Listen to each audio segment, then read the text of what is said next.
آج کل ایک بہت بڑا مسئلہ مشہور ہے کہ قربانی کرنی چاہیے یا پیسے ضرورت مند غریب کو دینی چاہیے. یہ ایک بہت بڑا مسئلہ ہے. تو یہ مسئلہ میرے بھائیوں، قربانی ایک اہم عبادت ہے، جیسے نماز اہم عبادت ہے، روزہ اہم عبادت ہے.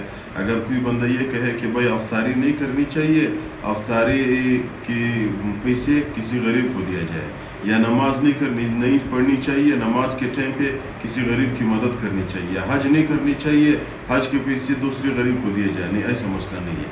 جیسا حج اپنی جگہ پہ عبادت ہے، نماز اپنی جگہ پہ عبادت ہے، اسی طرح قربانی بھی اپنی جگہ پہ عبادت ہے.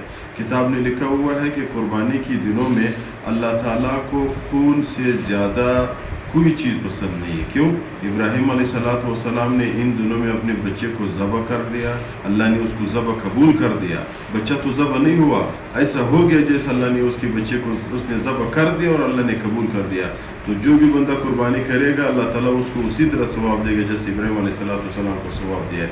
تو قربانی کے دنوں میں یہ ذہن نہ لایا جائے، یہ غیر مسلم مشرکین میرے بھائیوں، مسلمانوں کے دشمن یہ چیزیں پھیلا رہا ہے کہ بھائی جانوروں کو ذبح کرتے ہو، ہر سال ذبح کرتے ہو، یہ غریبوں کو پیسے دے. اللہ تعالیٰ آپ جتنے بھی جانور ذبح کرو گے اتنا ہی برکت اللہ تعالیٰ اس میں لے آئے گا. وہ غریبوں کو پیسے دینا دے تو وہ کوئی بات نہیں، لیکن جانور کی قربانی ایک اہم عبادت ہے، اسی دنوں میں وہ کرنی چاہیے.